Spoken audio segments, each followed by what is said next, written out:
చావుకి ఎప్పుడు భయపడడట. క్రైస్తవుడు చావుని కోరుకుంటాడట. చాలామంది చరిత్రకారులన్న కొన్ని సెంటెన్సెస్ చదివినప్పుడు నాకు ఆశ్చర్యం అనిపిస్తుందండి. కొంతమంది చరిత్రకారులు అంటారు, చావు ఈ ప్రపంచంలో ఎవరికైనా భయపడిందా అంటే అది ఒక్క క్రైస్తవుడికి మాత్రమే.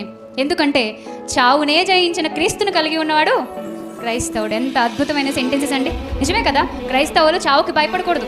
క్రైస్తవులు చావుని ఏం చేయాలి? స్వీకరించాలి, ఆహ్వానించాలి. ఈ మధ్యాహ్న కాల సమయంలో ఒక భక్తుడు గురించి నేను మీతో చెప్పాలని ఆశపడుతున్నాను. ఈ అరిమతయి యోసేపులో ఉన్న ఈ తెగింపు, క్రీస్తు కొరకు సాక్షిగా నిలబడాలి అనేటటువంటి ఒక అద్భుతమైన భావజాలం తర్వాత బైబిల్ చదివిన ఎంతో మందిలోకి వచ్చేసిందండి. చాలామంది ఆపుదామని ట్రై చేశారు, కానీ ఆపడం ఎవరి వల్ల కాలేదు.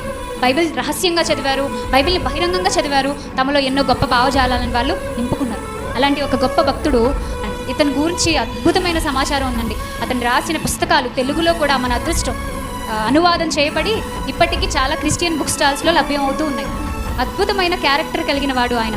ఎంత గొప్ప తెగింపు ఆయన జీవితంలో నేను చదువుతున్నప్పుడు చూశానంటే, ఆయన గురించి చదువుతుంటే కన్నీళ్ళు వచ్చేసాయండి. అసలు వింటుంటే కన్నీళ్ళు ఆగవు. ఎందుకంటే ఆయన ఒక రష్యా కమ్యూనిస్ట్ పార్టీ క్రింద బ్రతుకుతున్న ఒక వ్యక్తి.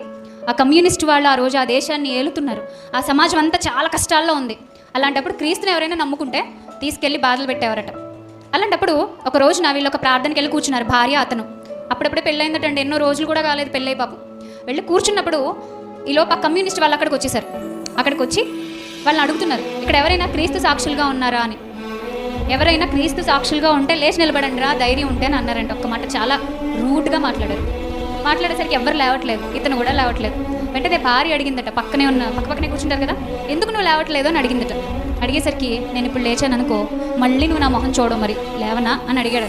ఇప్పుడు భార్య అందంట, నీకులాంటి పిరికోడు మొహం మళ్ళీ చూడాలని కూడా నాకు లేదు అందట. వెంటనే రోషంతో పౌరుషంతో, నా భార్య నా కోసం ఇలా అంటించి నేను ఇంకా కూర్చోవడం, లేచేద్దాం అన్నట్టు లేచాడు. వెంటనే భార్య కూడా భర్తతో పాటు లేచింది. మీకు ఇంత ధైర్యమా? క్రీస్తుని బహిరంగంగా ఒప్పుకుంటారా మీరు, మీ రక్షకుడని అని చెప్పి వాళ్ళని తీసుకెళ్ళి జైల్లో పడేశారు. అది ఎలాంటి జైల్లో తెలుసా ప్రియులారా? అసలు గది అన్న పేరే తప్ప ఒక పెట్టి అనాలంటి దాన్ని. 3 అడుగులు పొడవు, 3 అడుగులు వెడల్పు. ఒక మనిషి ఎలా ఉంటాడు అందులో? అసలు ఏమైనా వీలుగా కూర్చోగలమా మనం?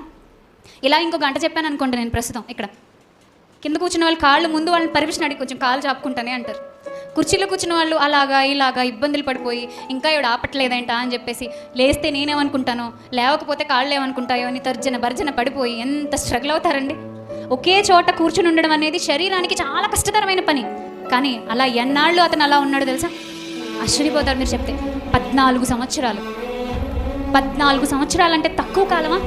ఎంత గొప్ప పీరియడ్ అండి అది. అంత ఎందుకు అంతలా పెట్టేశారంటే రోజు అడిగేవారు, క్రీస్తుకు సాక్షులా మీరు, ఒప్పుకుంటారా, విడిచిపెట్ట